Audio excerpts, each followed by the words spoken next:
ರಾಚೋಟೇಶ್ವರನು ನೆಲೆಸಿ ನಿಲ್ತನು ಪುಣ್ಯಕ್ಷೇತ್ರದಲ್ಲಿ.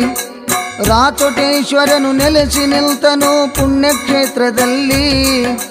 ನಂಬಿದ ಭಕ್ತರ ಸಾಂಬತಾನಾಗಿ ವರವನು ನೀಡುತ್ತಲೇ. ನಂಬಿದ ಭಕ್ತರ ಸಾಂಬತಾನಾಗಿ ವರವನು ನೀಡುತ್ತಲೇ. ವರವನು ನೀಡುತ್ತಲೇ ನಿತ್ಯದಿ ಭಕ್ತರ ಪೊರೆಯುತ್ತಲೇ. ವರವನು ನೀಡುತ್ತಲೇ ನಿತ್ಯದಿ ಭಕ್ತರ ಪೊರೆಯುತ್ತಲೇ. ರಾಚೋಟೇಶ್ವರನು ನೆಲೆಸಿ ನಿಲ್ತನು ಪುಣ್ಯಕ್ಷೇತ್ರದಲ್ಲಿ. ಪುಣ್ಯಕ್ಷೇತ್ರದಲ್ಲಿ